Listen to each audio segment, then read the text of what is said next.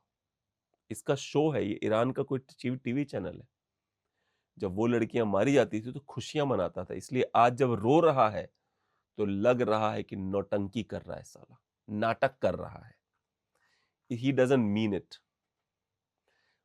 और उसके मरने पे कौन रो रहा है, ये देखो भाई, एक और दुखी आत्मा, इसको भी देखो। डोनाल्ड ट्रंप का इंसानियत की बका के लिए जालिम मलऊन लानती डोनाल्ड ट्रंप अमेरिका और इस्राइल नेतन्याहू ने मार दिया।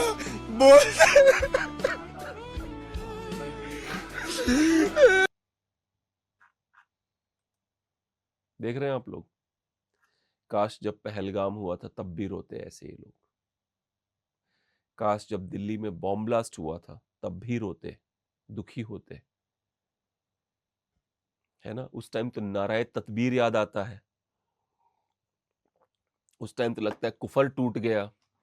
याद है वो पाकिस्तानी क्रिकेटर्स हरामजादे कैसे बोलते हैं, कुफर टूट गया, जिसको भारत का लिब्रांडू बोलता है, अरे वसीम भाई वकार भाई, वसीम भाई वकार भाई करता है चूतिया। लिब्रांडू चूतिया उनका अफरीदी भाई, उस चूतियों को दिखना चाहिए। भारत के क्रिकेटर्स युवराज सिंह और वो सरदार क्या नाम है उसका, हरभजन सिंह, जब ये जाते हैं गले लगते हैं ना, वसीम भाई वकार भाई, इनको सोचना चाहिए कि ऐसा क्या है कि तुम भारत के लोग आज भी लॉयल नहीं हो पाते हो, केवल नाटक करते हो। अब ये देखिए, इतना फ्रस्ट्रेटिंग है, मैं क्या ही बताऊं यार। सलीम भाई को देखिए, आपको देखो दुनिया भर के फोन आए आपके इन बयानों के चलते। देखो डर, अगर डरेंगे तो कुछ कर नहीं सकते, तो किसी को तो अपनी जान अकेली पे रखनी पड़ेगी अगर सच्चाई के लिए, मतलब ऐसे इतने खतरनाक मजहब को तब्दील करना है तो किसी को बहुत बड़ा काम करना पड़ेगा। ये छोटी बात नहीं है, बहुत ही ज्यादा ऊंचे लेवल की बात है।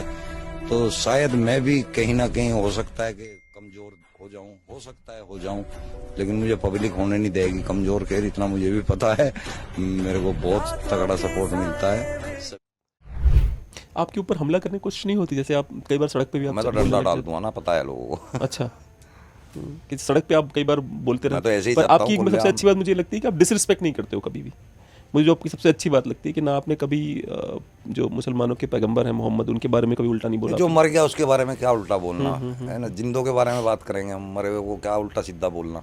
हाँ, जो उसके बारे में लिखा हुआ है वो हमें एज इट इज बता देते हैं, और वो गलत नहीं है। अगर हम कभी गलत बताते हैं तो हम मौका देते हैं कि कोई भी आदमी आगे में कर ले, क्वेश्चन कर ले हमारे ऊपर।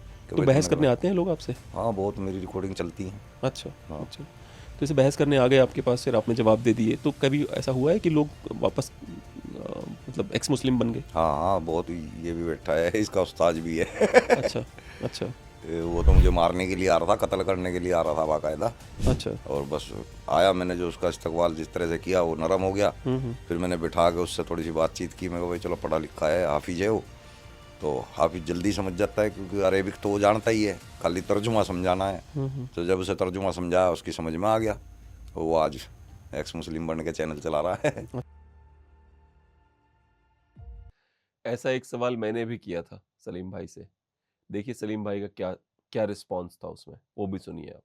भारत के कुछ राजनीतिज्ञ जिनको मतलब न ए पता है, न बी, न सी, न डी, जियोपॉलिटिक्स का घंटा नहीं पता, वो भी कूद पड़े। वो अचानक से बड़े देशभक्त हो गए। सुनिए वो क्या, वो मतलब ये तो मतलब क्या ही बताया जाए इसके बारे में। इनकी तो एक बटालियन बनाओ, जो ये अभी आने वाले भीम आर्मी वाले, इनकी सचमुच में आर्मी बनाओ, इनकी एक बटालियन बनाओ, और जहां भी युद्ध हो सबसे पहले इन्हीं को भेजो। बड़ा चुल है इनके पिछवाड़े में, इनको बहुत युद्ध करने का मन करता है सड़क पे उतर उतर के।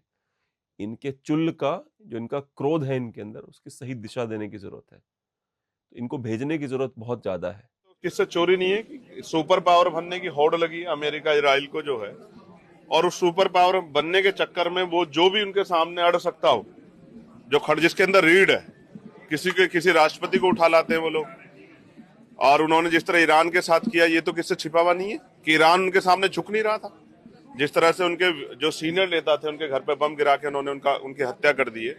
मैं एक बात बहुत इंपॉर्टेंट कहना चाहता हूं, और मीडिया के बंधुओं के माध्यम से इसलिए कहना चाहता हूं कि दूर तक जाए। देखो, ये एक शुरुआत है। जब किसी को इस तरह का बल मिलता है तो उसको ये ऐसा लगता है कि वो किसी को भी कुचल सकता है। ट्रंप ने जिस तरह से हमारे प्राइम मिनिस्टर के बारे में भी बार बार कहा कि हम उनका कैरियर खत्म कर देंगे, टैरिफ लेकर ही रहेंगे, मैं ये बात कहना चाहता हूँ। सुन लिया आपने? भाई साहब लड़ना चाहते हैं, मैं तो चाहता हूँ इनको पूरा मौका दिया जाए लड़ने का। वैसे भी ये बीजेपी की बजरंग बली है, गिरिराज सिंह वो कह रहे थे बजरंग बली है हमारा ये। तो भाजपा के बजरंग बली को तो मौका मिलना ही चाहिए, जाके बॉर्डर पर सबसे पहले लड़ाई वो यही लड़े। अब आपको दिशा बदलते हैं। आपको ये समझाना चाहता हूं मैं कि जियोपॉलिटिक्स में बदल क्या रहा है। मेरी जो छोटी समझ है उससे समझने की कोशिश करते हैं कि आखिर जियोपॉलिटिक्स में बदल रहा क्या है। वो देखिए, मैं दिखाता हूं आपको। सबसे पहले हम देखेंगे वीडियो अमेरिका के दो बहुत बड़े इन्फ्लुएंसर, अगर आप टॉप 100 निकालेंगे उसमें से नंबर 1 और नंबर 2 कह सकते हैं आप इनको। एक तो टकर कार्लसन साहब है और दूसरी एक मैडम है, मुझे उनका नाम अभी याद नहीं आ रहा, पर इन दोनों को आप सुनिए, समझिए, फिर आपको पता चलेगा कि विश्व जियोपॉलिटिक्स में बदलाव हो क्या रहा है। अंग्रेजी में है ये वीडियो, पर मैं आपको हिंदी में मतलब समझाऊंगा इसको, सुनिए। Entire West Bank and kick all the Christians out or whatever. The United States is a constraint on Israel. So they want the US out of the region. Why wouldn't they? And they're, of course, pivoting to India. Israel has decided it needs a superpower to exist. It's only 9 million people. It's a really small country. So they have to be in alliance with a larger nuclear armed power. They have to, or they won't exist. And they've picked India. Prime Minister Modi was in the Knesset yesterday and meeting with Netanyahu yesterday. And that is the plan. Israel will pivot from the United States to India. And I don't think anyone's even pretending that's not happening because support for Israel in the United States is going down. So this is the last opportunity for Israel to use the U.S. military to sweep away one of the few remaining speed bumps on the way to controlling the entire Middle East and having hegemony. And what does that mean? Well, Israel would like to expand its borders through the Levant into Syria. They're already taking land there, and into Lebanon, same thing. And maybe even extending farther north from that. But Israel wants to be physically larger. Every country does. We do. This is just a feature of human nature. But they want to be larger, and they can't because Iran's in the way. तो देखा आप लोगों ने, Megan केली और Tucker Carlson आपस में बात करें। टकर कार्लसन साहब का ये कहना है कि ये अंतिम बार है जब अमेरिका इजराइल के साथ खड़ा है। अंतिम बार है, क्योंकि इस बार भी डोनाल्ड ट्रंप बहुत रिलक्टेंट थे, ये सच है। डोनाल्ड ट्रंप ने अपने फाइटर जेट्स भेज दिए सब, और वो हमला नहीं करना चाहते। डोनाल्ड ट्रंप ने 2 हफ्ते पहले कहा था हम ईरान पे हमला नहीं करना चाहते, तो इजराइल ने उनसे हमला करवा ही दिया, ऐसा टकर कार्लसन साहब कह रहे हैं। और इजराइल किसको पकड़ना चाहता है आगे चल के? भारत को। इजराइल करना क्या चाहता है? इजराइल अपनी टेरिटरीज बढ़ाना चाहता है। वो लेबनान को, सीरिया को, थोड़ा सा इजिप्ट को, जॉर्डन के कुछ हिस्से वो अपने मिलाना चाहता है, ऐसा टकर कार्लसन साहब कह रहे हैं। मेगन केली और टकर कार्लसन ऐसा कह रहे हैं। तो इजराइल अगर भारत के साथ खड़ा हुआ दिख रहा है तो ये स्ट्रेटेजिक शिफ्ट हो रहा है इजराइल पूरी तरफ से। और एक बात हमेशा याद रखिएगा कि जिसके साथ जायनिस्ट खड़े हो गए वो सुपर पावर बन जाता है। पर क्या वो उचित है भारत के लिए? वो बहुत बड़ा सवाल है। अगर आप मुझसे पूछेंगे व्यक्तिगत रूप से तो ये उचित नहीं है।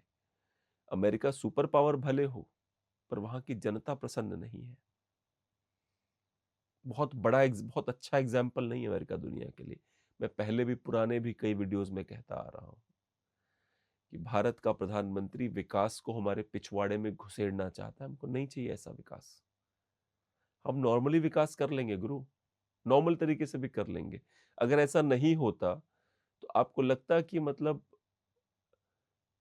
रॉथस्चाइल्ड का रिप्रेजेंटेटर एप्स्टीन था, ये पढ़िए, मैं आपको ईमेल पढ़ देता हूं जो एप्स्टीन ने पीटर थील को लिखी थी। देखिए क्या कहता है उसमें एप्स्टीन पीटर थील से। As you probably know I represent Rothschilds. अब सोचिए, एप्स्टीन जो है वो रॉथस्चाइल्ड को रिप्रेजेंट कर रहा है, ठीक है। और ये समझिए कि रॉथस्चाइल्ड भारत का जो एनएसए है, नेशनल स्टॉक एक्सचेंज, उसका एडवाइजर बन गया है। देखिए आप, India's NSA appoints Rothschild as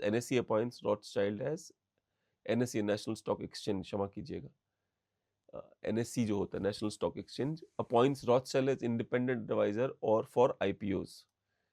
ये देखिए, Rothschild's official financial statement reveals direct XRP exposure since 2018 through SBI holdings investment, वो आज से नहीं आया है रॉथस्चाइल्ड इंडिया में, 2018 से स्टैब्लिश हो रहा है।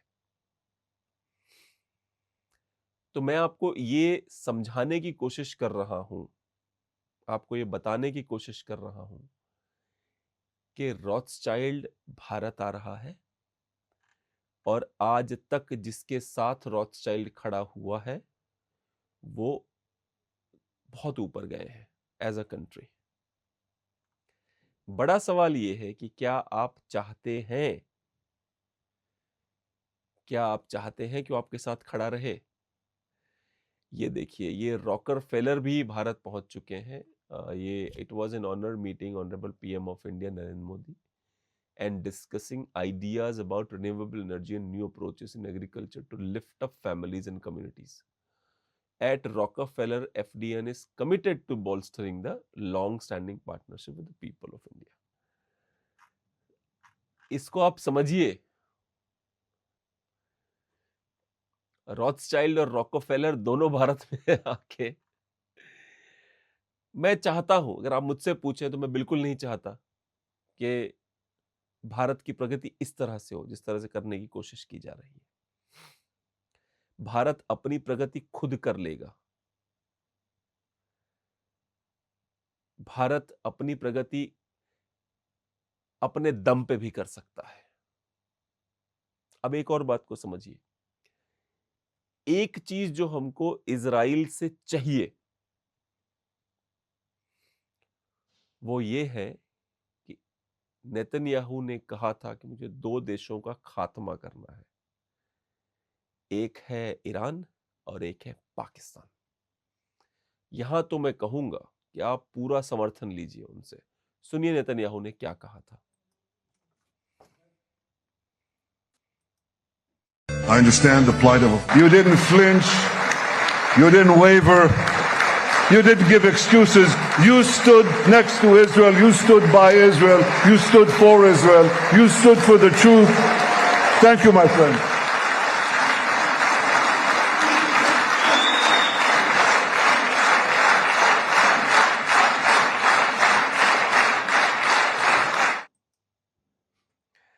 अब एक और वीडियो जरूर देखिए, ठीक है? उसको आपको देखना बहुत जरूरी है। ये वीडियो देखिए आप।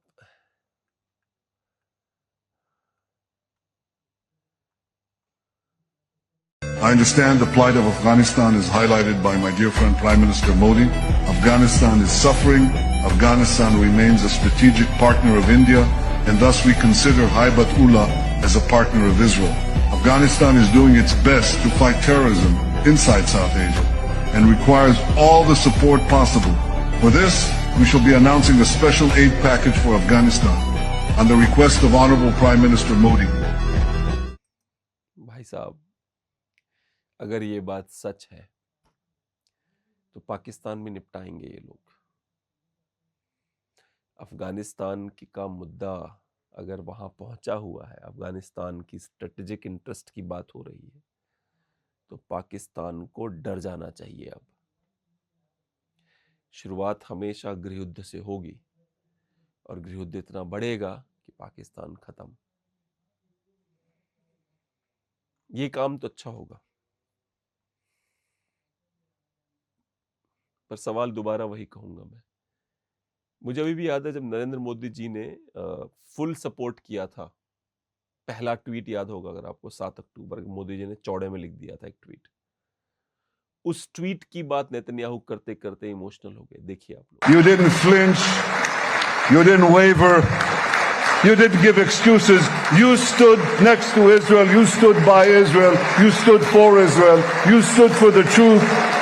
Thank you, my friend.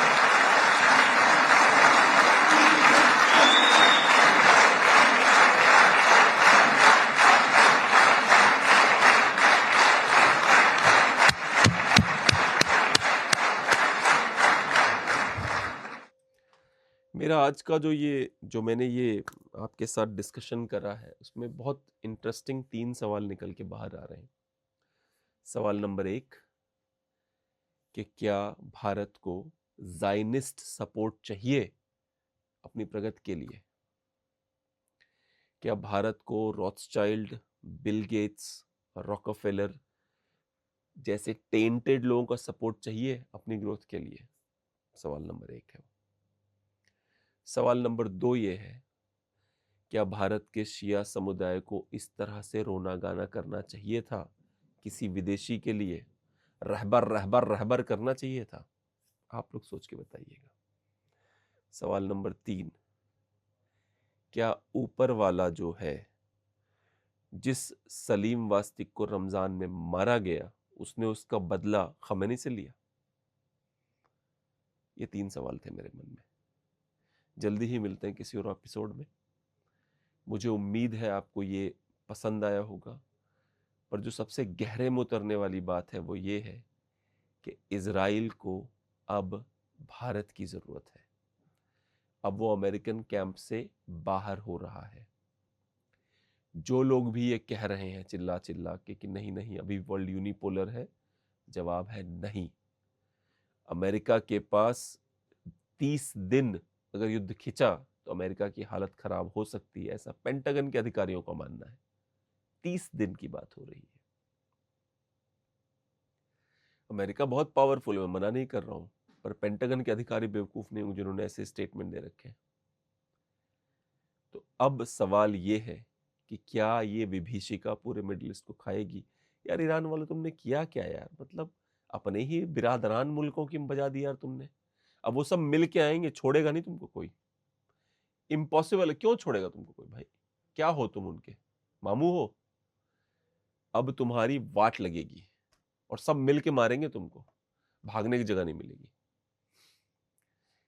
और सबसे बड़ी बात, ईरान के लोग, चाहे वो लोग जो सेलिब्रेट कर रहे हैं, वो लोग जो अगेंस्ट हैं, दोनों ही हम भारतीयों के अपने लोग हैं।